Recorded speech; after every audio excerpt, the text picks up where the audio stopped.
As teachers, the well-being of our students is paramount. What's vital is having the information and tools available to best support those who need it. In this episode of All Things Arabic, we focus on a research project called SALaMA that's helping teachers and administrators design ways to support vulnerable groups. In this case, refugee students from the Arabic-speaking world. These students often face challenges which can impact both their mental health and overall well-being. SALaMA has spent years finding out the needs of this particular group, working with both students and schools. I'm Caroline Sibley, an Arabic teacher in North Carolina, a state that has a historical home to many diverse refugee populations. And while I've not had many refugee students pass through my classroom, I'm keen to find out more. I usually host these podcasts, but this time, we thought we'd let 3 people involved in SALaMA tell their own stories. There's a lot of valuable information and takeaways, so do enjoy it. Time now to meet the 3 people involved in the study. 2 researchers, Ilana Seff and Cyril Bennouna, and 1 school administrator, Jeremy Aldrich. I'll let them introduce themselves and explain how the SALaMA project started, their findings, and most importantly, how these findings can support all of us in working with refugee students.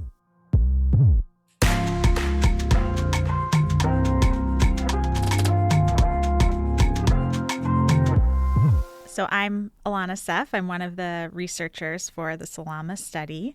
I am a research assistant professor at Washington University in St. Louis, but I am based here in Washington, D.C.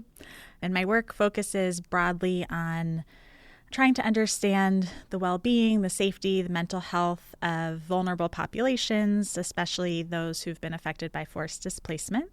And yeah, SALaMA has been one of the studies I've been working on for about the past 7 years, along with the 2 people with me, who I'll let them introduce themselves. Jeremy? Well, hi, I'm Jeremy Aldrich. I'm a school administrator in Harrisonburg, Virginia, which is a small city in the Shenandoah Valley. And we got connected to the SALaMA study because we have a small Arabic program that QFI has, Qatar Foundation International, has supported. And so through that network of relationships, became aware of this opportunity to learn more about our student needs. Cyril? Thank you for tuning in, for being with us today. I'm Cyril Bennouna. I'm Ilana's colleague at WashU in St. Louis, so I won't repeat the same introduction, although many of the things she shared could probably apply to me as well. I'm a senior research consultant there, and I've been working on SALaMA since the very beginning, working on everything from developing partnerships with folks like Jeremy to developing the research design and the research instruments, doing the data collection, doing the analysis, and working on all the publication and kind of dissemination activities. We're really excited to, speak about the study today. Thanks both. And maybe it would be helpful for me to give a brief overview of the study so you have a sense of what we're talking about and where we're going. So SALaMA, which stands for the Study of Adolescent Lives After Migration to America, I think is in its 7th year now, and Cyril's actually been with the study longer than me, so he will know better. But it's been led by Washington University in St. Louis, along with Qatar Foundation International, and then also in partnership with several school districts across the country, resettlement agencies, other organizations that are serving refugee and migrant populations. And it's in a number of cities. So some smaller cities like Harrisonburg, Virginia, where we have Jeremy and his amazing partnership, and then Chicago, Austin, Dallas, and also the Detroit metropolitan area. And the study really has a few aims. So we're trying to identify the mental health and psychosocial well-being needs of adolescents who either have migrated from the Middle East and North African region or whose parents have migrated from that region and resettled to the U.S. We're trying to identify the daily sources of stress, some of the sort of determinants of mental illness or mental well-being, sources of resilience, and then really try to sort of uncover how can we best support these adolescents? What are best practices? What are schools and communities doing that are working? Where are gaps? Where can we fill the evidence? And so it's really a study that kind of requires input from so many different stakeholders, from researchers, but also from schools, from communities, certainly from the students themselves and their caregivers. And I should also highlight this is a mixed method study, which means we've collected both quantitative data, so things like survey questionnaires, but then also qualitative, where we're conducting interviews with students, with caregivers, some focus group discussions, some participatory activities as well. And you mentioned that Cyril had been with the study longer than any of the three of us. Cyril, can you tell us more about how did this study even get started? I'm actually not sure. Yeah, maybe I predate you by just a couple of months. On the 7-year scale, I feel like we're all sort of at the same starting line. But the study really started with QFI in 2016, 2017. If folks remember, that was when the U.S. started seeing a surge of arrivals from Syria and from Iraq, conflicts that at that time were, really increasing in intensity, Yemen as well. And QFI, which does a lot of Arabic language programming, started realizing that beyond the language needs of their, service population in the schools, there were a lot of mental health needs. There was really significant psychological distress. Folks were feeling anxious. Folks were feeling depressed. Folks were just distracted. They couldn't really focus on, the school programming that the teachers were focused on. And so QFI very adaptively, responded. They wanted to know what the actual needs were, what they looked like from a specialized perspective, right? What would psychologists say? What would public health specialists say were the needs of these populations? Beyond that, they wanted to know how they could better respond, right? If the goal is to improve Arabic language learning and academic success, well, the means of doing that isn't just focusing on the classroom, it's focusing on all of the different dimensions of students' lives. And so they reached out to us. At the time, we were at Columbia University at the Mailman School of Public Health, and we're focused very much on trying to understand and respond to the needs of populations affected by war and disaster around the world. So QFI determined that it was sort of a natural fit, and we helped them design this study initially as a needs assessment, right? Just what are the needs of this population, and then we wanted to understand what the best ways of reaching them would be. Of course, that grew over time into a 7-year study. I think year after year, we realized that these needs were emerging, that the preferences of this population were best assessed through developing real strong relationships, coming back, and then working with students, with their families, and with caregivers and teachers, educators more broadly, to develop interventions. So that's a little bit of the genealogy of a needs assessment for 1 year turning into a 7-year study. Yeah, it's kind of nice to reflect and think about where it started and kind of how it's evolved over time. And I mean, Harrisonburg was one of the first school partners. How did you get involved, Jeremy? I don't think I know that either. Yeah, well, as I mentioned, we have a relationship with QFI because of our Arabic language program. And so that network of relationships said, hey, we're looking at the needs of students from the Middle East and North Africa, and you have an interesting population in Harrisonburg. Could we use your school and your community as a research site and tap the network of relationships there to find out more about what students and their families are thinking and need? And so it was very organic, actually. There were a number of pre-visits, discussions, a number of on-site visits, and talking to students both individually and in small groups, other stakeholders like school personnel, community members. And then we also were a part of the quantitative data collection piece, which it can be challenging to administer in schools, but because we knew that this was actually going to result in research that would benefit our students, we were more interested in doing this than maybe some of the research proposals that come across our email inboxes. But I bet a lot of the people who are listening are wondering, what does SALaMA have for them? What could this study, how could it inform their work and make their outreach to students and their impact on students even better? And so I wonder, what are your thoughts on that? Well, where to begin? I think we really had so many findings across a range of topics. And I think, if maybe the first place to start is kind of thinking about that first aim that I talked about, which is what are the needs of these students? What is kind of serving as stressors in their lives?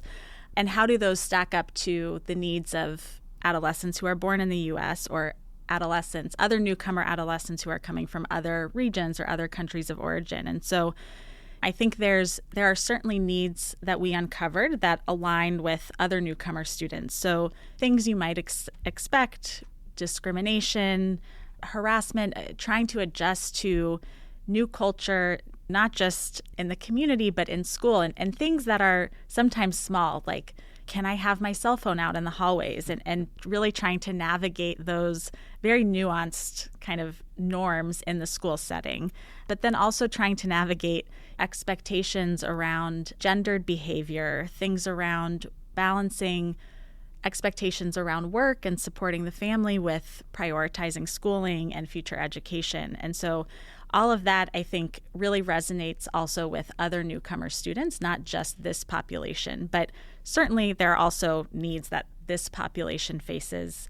If you're thinking Islamophobia, anti-Arab sentiment, which certainly in the last several months has only been heightened and is really, something that is creating fear and confusion and certainly impacting mental health, which I think really kind of feeds into the last need that we identified, which is, despite tremendous resilience, and I think we can get into that, there are real mental health needs among this population. And I think one of the most surprising findings that we had quite early on, I would say maybe in year 3, was that the students who were born outside of the U.S. did have higher levels of suicide ideation.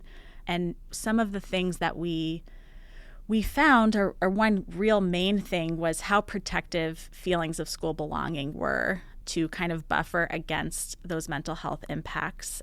And so that was kind of a key finding, which really, I think, then kind of motivated what expanded the study so much, is how this is a really important, upsetting finding. How do we address this? Cyril, I don't know if there's anything you want to add or start talking about how we do want to address it. Usually in the US, Middle East and North African is not considered a population of color. These are not people of color, according to many of the grants that are available, according to many of the studies, kind of templated language about disparities in health and disparities in educational opportunity. And there is a really long history in the US about the relationship between Arab identity, Middle Eastern, North African identity, and whiteness. And I think part of what we found here is just how stressful managing that identity can be for newcomers, right? Because they don't necessarily have a readily accessible toolkit in American culture to turn to for support, right? They don't necessarily find community in other people of color. They can't easily refer to concepts like racism or structural discrimination on the basis of skin tone or religion or other ethnic markers, because that kind of language isn't immediately shared with them. And we as researchers sometimes are limited in our ability to describe what they're experiencing as racism because of the funding that's available. And so 7 years of spending time with students and their parents and their siblings and their caregivers, and realizing that they do very much face discrimination on the basis of their identity, not always skin tone, but sometimes yes, other times other phenotypic features, other times wearing a hijab, other times taking time out of the day to pray, other times wanting to stick to a halal diet because that's so important to them. And that discrimination goes directly opposite to the really powerful force of school belonging that Ilana was talking about, right? These minor acts, sometimes very major acts, right? We're talking about physical violence on the basis of one's identity. These acts can really make students feel like they are not at home in a school. They're not at home in a community. And maybe they'll never be at home, is how sometimes they feel, because we have to keep in mind that these students have often been displaced for many years. They've lost their first home. Often they've lost a second home where they were refugees for sometimes many years. Often they never even got a sense of home because they were always just waiting to finally get to the place that they were trying to get to, which might be Harrisonburg, Virginia. Sometimes they're just hoping to go back home eventually once their country is safe. And so all of these acts of violence and discrimination can really make them feel ill at ease and like they're not welcome. So a lot of the work that we've been doing, and I'm curious for Jeremy to weigh in on this, is trying to identify ways to make these students feel more welcome from the very moment that they arrive in a new school. What are the things that we can do to make them feel at home? And then how does that evolve over time, right? No matter how good of a host we have, we who have been guests in other people's homes do not immediately feel like we're at home. So how can we build systems in schools to make folks feel like they're really part of the fabric of the school? And I think Harrisonburg is an incredible example of the types of strategies we can use to do that. Some of the things that we do, we work very hard when a family is new to our school system to reach out to them through homeschool liaisons or family school liaisons that speak the language of the family, and that can be kind of a cultural agent to help them understand and unpack some of the things that they might find surprising or that they can anticipate and respond to. And they also work to smooth over issues as they arise between the student and the school or the family and the school, and that goes a long way to helping the student feel that they belong here and that they have a future in this setting. We also have some specialized programs like our peer leader program, where students come after school and experience community. They have some group projects, but really it's an opportunity for students to become leaders within the community of students who are maybe like them in some ways, maybe unlike them in some ways. Often a lot of our students in our peer leader programs do have refugee connections, but not exclusively. And so that has been a powerful tool for helping students to see that they are a part of their own individual, whatever communities that they would identify themselves by, and also some larger communities too.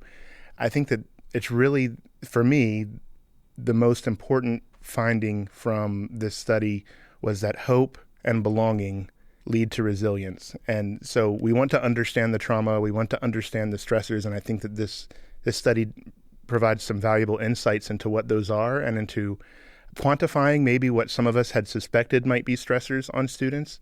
But I think it's also super duper important for educators to see that there are protective factors that we can be a part of putting in place for our students that will help them to lead mentally healthy lives, and that will help to buffer against some of these terrible things that we maybe don't feel like we have a lot of control over, like coming from a place that's in conflict or feeling racial discrimination on a larger scale in our society. But there are things that we can do in our classrooms and in our schools that make a difference for our students.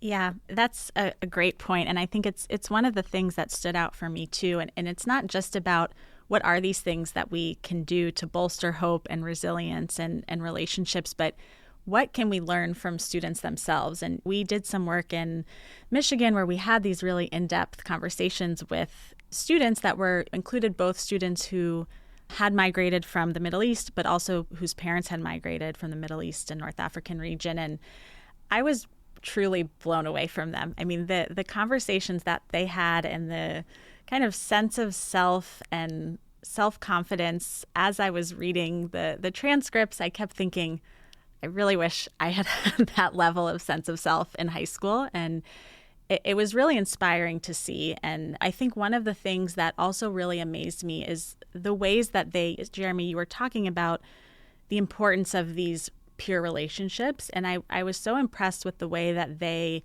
kind of framed those relationships and how they saw kind of this transformation in terms of it's not necessarily that it's Arab culture where there's stigma around mental health or risk of tarnishing reputation if you're seeking mental health support, but it's really, they framed it as a generational issue and that things are changing and that I can go to my sister or my cousins or my friends to get the support that I need. There's no judgment. They understand the experiences that I've had.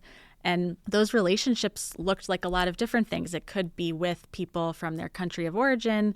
It could be people with shared cultures across kind of a range of identity dimensions. And it was really inspiring to see. And I think there are a lot of lessons to be drawn from that and to kind of help students themselves build out these support systems and what that can look like when newcomers first come. Yeah, this idea of peer support just comes up over and over again in our work. It is so clear, both in Harrisonburg and in these other field sites we were in, how much having someone who comes from the same place or comes from the same type of background of challenges with forced migration, with immigration, with adjustment to a new society, how much having a peer who has been through all of that can make one feel less lonely, make one feel more supported. And especially when that peer has been here for a little bit longer than you have. I'll always remember when I went to Harrisonburg, one of the first things students told me is that they found it extremely difficult to figure out how to manage, how to navigate the US school system. Many of them had not been to school for years. Others had been through a series of different types of schools, from elementary school or primary school in their country of origin, to then schooling in a refugee camp, to then a different school in a different refugee camp in a different country. And so then they arrived to the US and they were like, what is this system of rules? And so then they told me the thing that allowed them to feel like they weren't just in a crisis moment in that adjustment period was having another student from, let's say, Syria, welcome them at the door, take them by the hand, and then walk them around and give them an informal orientation to how it all works. And so just walking through the door and having those peers can just make such a big difference. When we ran these focus group discussions, we did 14 focus groups with teenagers, adolescents around our study sites. And we asked them, what are better ways that schools can support newcomers? What are things that schools can do to make students feel more welcome? And one of the most common things that they said that they needed was more peer support.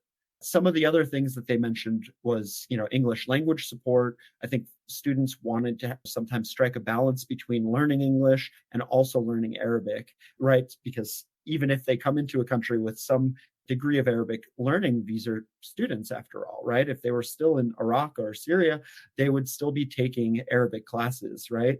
And so students wanted to be able to balance those two languages. And so I think the big takeaway for me from the study, and I'll be curious what Ilana's is. I think Jeremy shared a really insightful one from the perspective of, a practitioner and also a policymaker, an administrator. And in many respects, you understand the ins and outs of the school system. For me, as a researcher coming in, going between different field sites, what I was left with was this idea that schools represent such a unique opportunity for welcoming newcomers. And I'm not even just talking about resettled refugees, and I'm not talking just about students, right?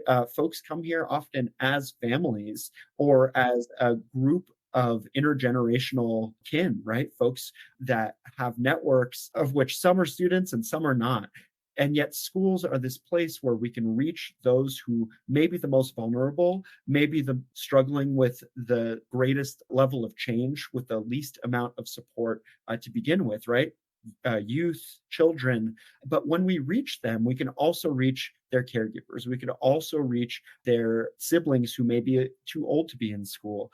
We may be able to reach newborns and toddlers who are not in school yet. And schools can meet the needs of these different newcomers at different ages through a series of different types of programs and initiatives. And yet schools can't do it all, right? So much of the time our society puts all of the burdens of social care on our school systems without meeting those schools with the corresponding resources that they need to actually meet those needs, right? And that puts a lot of pressure on teachers, on educators, on school counselors, on administrators. And so we need to think about this as a system of care that requires inputs of financial resources, inputs of human resources, inputs of social and emotional support for teachers so that they can use that opportunity to meet the needs of all of these different newly arrived students and families. Anyway, I could go on about that for very long. And so I'm curious what Ilana would say her big takeaway is from the study. I first have so many different things I want to respond to in what you said before my takeaway, but I do just want to touch on the teacher relationship piece, because I think we've talked a lot about the importance of peer relationships. And I think we've also seen, and Jeremy, I'm curious to hear kind of how you all do this really well and what some of your kind of tips are, because we do see that when teachers better understand the experiences that their students have gone through, not just before coming to the US, but also some of the challenges they're navigating that we've talked about, it really means something to the students. And we saw this particularly, I think, with adolescent girls in our study in some of the sites where for them also, they may have come from a school system before moving to the US where they never had a female teacher. They didn't have these kind of female figures in the school system that they could turn to.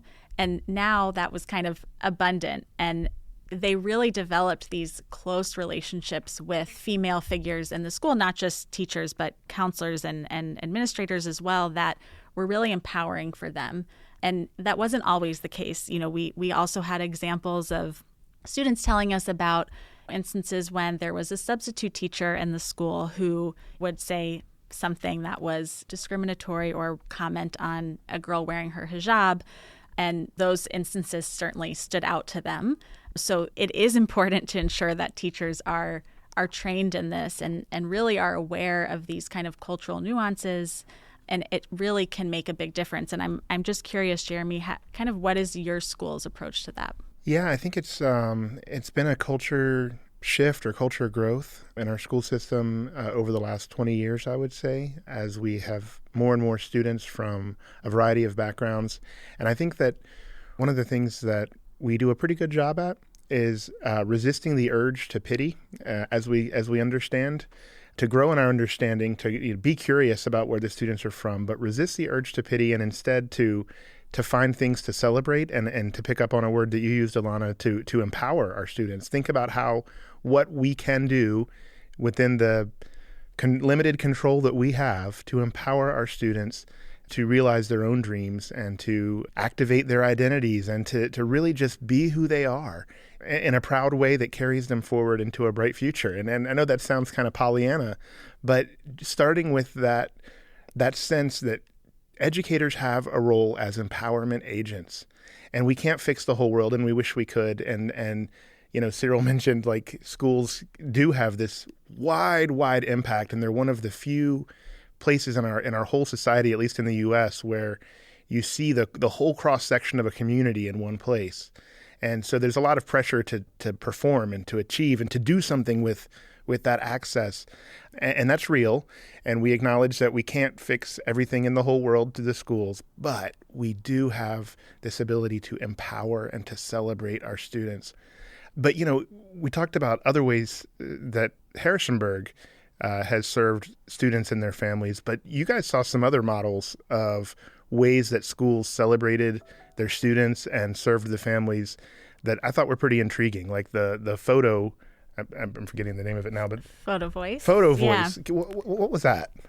So PhotoVoice is actually one of the first of all, it's a method that I have become obsessed with. I think it's wonderful. And it's really kind of a dual research method that also is an intervention in and of itself.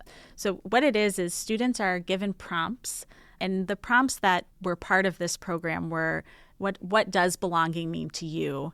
If you had to explain your life here to a friend back home, what would you share? What would it look like? And vice versa. And then they're given the opportunity to take pictures in response to these prompts. And then those pictures are used to facilitate these really in-depth discussions around these topics. And it's so wonderful to really hear from them in their own words and through their eyes, literally, how they think about these things. And I think it's been really great to hear their perspective, but how really you can hear it in their voices too when you listen to the audio. They feel great telling their story and they're proud of their identity. And I think that it feeds in, you know, Cyril, you were talking about what's one of the takeaways. And for me, I think it is really, despite all of these challenges, both during their migration journeys and here, these students have so much resilience. And it's been, I think, really amazing to see. And Jeremy, you were talking about there are these ways that we can empower them without taking your phrase, without pity, and really kind of uplifting these students. And I think that in these schools where those systems are set up, we really saw that these students are proud. They're really adept at navigating these challenges. And, you know, there are challenges. It's not to say that it's not difficult and they don't struggle, but I think there are a lot of things that we can learn from them as well in terms of kind of how they go about that process. Yeah, and just to add, one of the beauties of this PhotoVoice approach is that it is truly participatory insofar as it turns students who would have been research participants or respondents into researchers themselves, right? It is a method of empowerment. And through that method of empowerment, we can access these nuanced understandings of the student experience or of the range of student experiences, both their challenges and the ways that they overcome them.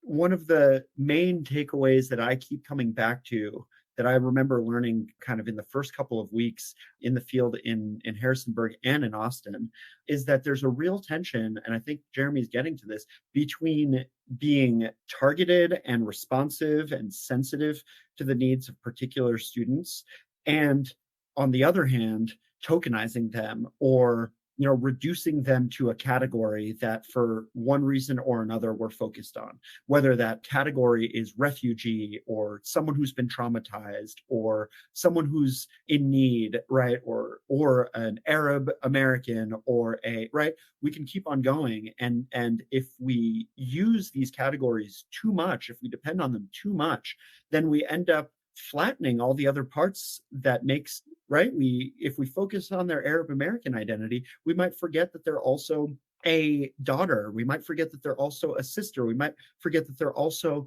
really interested in math and becoming an engineer. We may forget that they are experimenting with identities related to being a punk rocker, right? There are many different dimensions that make a person whole. And so we need to take all of those into account. But if we go too far in that direction and we universalize everyone, we treat everyone as just a bunch of individuals that share the same universal principles, then we lose the ability to meet them at their greatest need and to see them for their greatest strengths, right? And help to bolster those strengths, right? And so finding that balance to me is what makes education and art. It's what makes therapy and art. It's what makes liaising with communities and art, right? It's a constant give and take of finding that individual, meeting them where they're at, and also locating them in a group that has patterned needs and patterned capacities. But I wonder also how Jeremy thinks about this idea of not tokenizing and yet being responsive. The thought that I have that applies the best to Harrisonburg and to some of these other schools is social and emotional learning is this universal framework that was increasingly of use in all of these schools that we were in. And yet each of these schools had challenges targeting that social and emotional learning to the particular populations that they were welcoming. Yeah, I think you expressed it really well that, we're made up of multitudes, right? And the more that we can see that in each other, the more likely we are to make an impact on each other, right? And so there are some things that, like before this podcast was recording today, we were talking about like, where are you from and where did you go to school? And some things that kind of help us understand, okay, well, this was probably formative for you, or this might be something that you've experienced that we have a connection on. And so that's a natural human tendency. And that's something that as educators, we want to do with our students. We want to understand as much as we can about where they're from, give them opportunities to understand each other, which often doesn't happen in a typical classroom, but which we can leverage that to create relationships that lead to change. And so, I think you were talking earlier about peer supports and the power that has with students. And I just, as we're having this conversation today, it's clarifying for me, one of the big takeaways from SALaMA has been that we want our educators to get in those same kind of chain of peer relationships. So when folks from my school division are interacting with educators from Austin and from the Chicago area and the Detroit area, and we're sharing common but different experiences, we're sharing resources, we're sharing knowledge, it's not that any of us have the whole picture, but getting into this chain, this network of relationships is going to make us all better. And so if you're an educator who's thinking, I care about this, but I don't really know where to start, I would just encourage you to get into relationship with some folks who are beginning to do this work. It's not that they're going to be the experts who have all the answer, and you're not going to ever be the expert who has all the answers. But by connecting and sharing what you have, you're going to build a much stronger toolbox to use with your students. And so I think that, again, this conversation has really clarified that for me, that besides the research benefits of what the study has produced, it's also led to some cool relationships, and relationships that I think will endure far beyond the scope of this study, and that will also form new relationships, and certainly welcome listeners to become a part of those relationships as well. Yeah, I think that's a great point. And, this kind of last year of the study has really been about further building those relationships and really getting the findings out there in ways that are accessible to teachers and other providers and caregivers as well in communities. And I do, just for anyone who's looking for those types of resources and, wanting to start those conversations, if you go to salama.wustl.edu, WUSTL.edu, we have all of the findings from the study. And some of these programs, we touched on one, PhotoVoice, but we had another kind of peer-building life skills program called Forward with Peers. We created manuals for, implementing these programs in school settings, but they can be implemented in, community organization centers as well. Those are there for people to take, and we hope that they do, and that they come back to us with their experiences and their feedback, and thinking about moving forward. And this may be a good place to wrap up too. One of the ways that we really tried to get these findings out and continue these discussions was at a conference in California in, I think it was October. And one of the things that we wanted to do is bring all of the people who have been a part of SALaMA in any way that were at this conference to kind of a group exercise where we looked at what new research questions are coming out of our findings, what gaps remain. And we wanted to really understand from school administrators, teachers, other researchers, community organizers, donors, where they see the future. Where should we prioritize? And Cyril, I don't know if you want to kind of cap us off with what came out of that and where you see things going in the future with this type of work. Yeah, absolutely. I won't bore listeners by reading each of these research questions.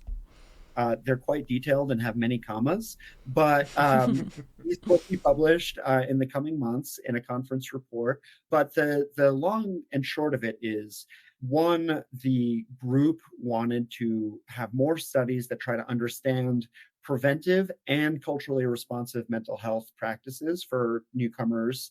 And they wanted to understand if we can develop these programs that prevent mental health symptoms from getting worse or even exhibiting in the first place, if we could do this in a way that is culturally responsive to the needs of the student body, how can we make that type of programming feasible? How can it be achievable? How can it be sustainable, right? So that's kind of one big chunk of five, right? And so the second one is trying to understand what are the best evidence-based practices for schools to engage parents of newcomers and newcomer families more generally. Like I was saying earlier, this speaks a little bit to Jeremy's point about school liaisons, right? What are the best ways for reaching out to the community, and also for schools to engage their own educators in this kind of work, right? Because educators are often overloaded with tasks. They're often very tired at the end of the day. We can't give them more tasks than they already have. So what are the best ways to reach them, to involve them, to make this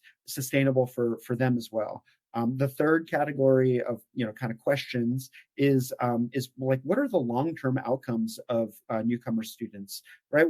This work was 7 years long. It was longitudinal in some ways, right? We followed some of these students over time. We followed their service providers certainly over time, but we only started scratching the surface of what their ultimate needs are or what their ultimate outcomes are, right? In college, beyond college.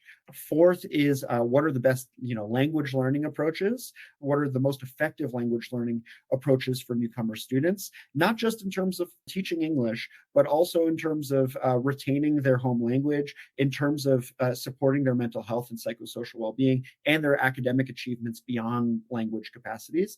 And then the fifth one, how do anti-immigrant policies impact the psychosocial well-being and mental health of newcomers? What risks do those anti-immigrant policies and the sentiment in the national discourse and local discourses. What are those effects on students' ability to engage in schools, to develop these peer relationships, to trust their caregivers, to flourish with confidence.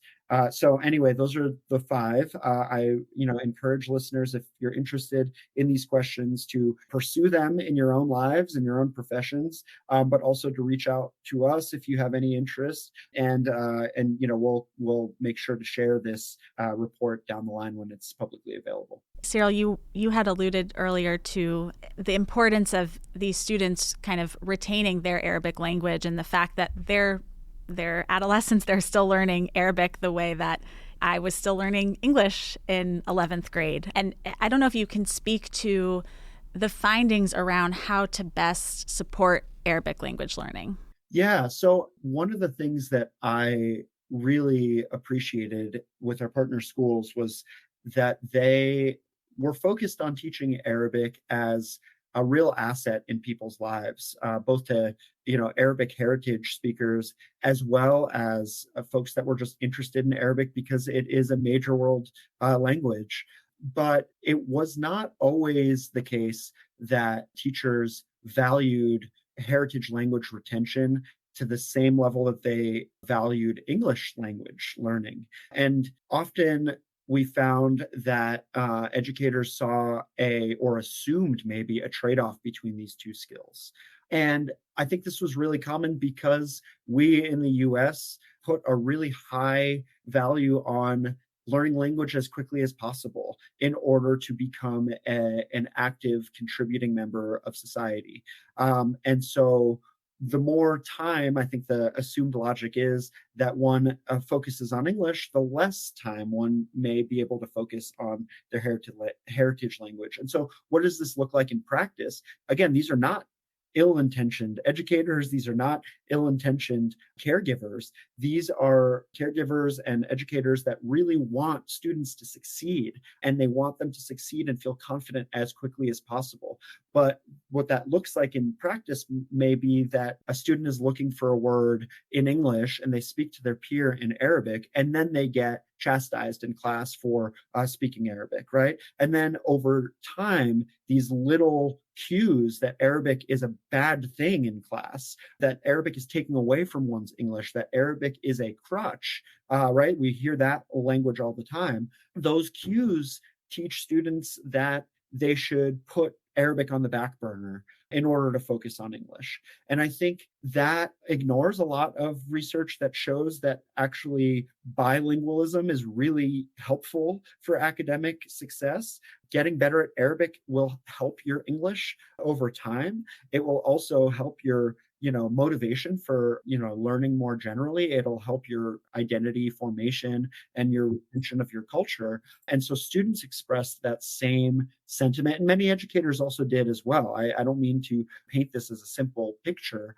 This was clearly a moment of transition and change and learning in many of our school systems, where some educators really recognized the value of bilingualism and focused on it. And others were still trying to learn that lesson, and students shared frequently that the ability to code switch between languages, to turn to peers with confidence and comfort in Arabic so that they could learn English in a non-judgmental or non-punitive environment was really useful for them. Great. Thanks, Cyril. I don't know if there's anything that you wanted to add, Jeremy or Cyril, before we sign off. I just want to affirm that this has been such a powerful learning opportunity for me as an educator. And so I encourage those educators who are able to take on the extra tasks, take on the extra work for things that are meaningful and close to your heart, because oftentimes it is worth it. And just to express my gratitude to both of you, Ilana and Cyril, as well as the whole team at QFI, and the team that was a part of the SALaMA study, for making this such a powerful, relational, meaningful research project, which I wish there were millions more like it in every field, because the world would be a better place. But so much of it is the heart that you brought to this. And I just feel lucky to know you and lucky to be here talking to you today. Yeah, and that goes right back to you. I mean, I think Cyril alluded to it earlier, but we couldn't have done any of this research without our school partners, and that was kind of our main point of entry for everything that we did. And you were an outstanding, exemplary partner in every way. And the fact that you're still here, still taking ownership of the findings and engaged in the study, and you were also here at day one is, I think, really speaks to that. So we are very grateful for your partnership too. I should also say that Jeremy and I are working on a piece about establishing effective partnerships between schools and researchers. This has been such an incredible learning opportunity for me, not just what our original research objectives and questions were, but just how can researchers have a better approach to engaging with educators and schools more effectively. I learned so much from Jeremy. I learned so much from our other collaborators in school districts around the country that research needs to be much more flexible than it's often willing to be. It needs to be much more focused on listening to partners, adjusting to partners in order to meet the lofty objectives that we often have for research. If the goal of much of this applied research is to improve schools' abilities to meet their objectives, to advance the lives of their students, then we need to listen to what those schools need from us as researchers to help them on their way. It's not just about having the most rigorous data point or the most rigorous model, because if you have a very rigorous model that doesn't actually apply to any of the real world scenarios an administrator or educator faces, then that model is not worth very much to them. Thanks, Cyril. Yeah. And I think I know we could all probably continue this conversation for many more hours, but that's probably a good place to end. So thank you again, Jeremy, for coming all the way from Harrisonburg and making that drive. And Cyril, who's in Denver, thanks for waking up a bit earlier than normal. And thanks to our listeners.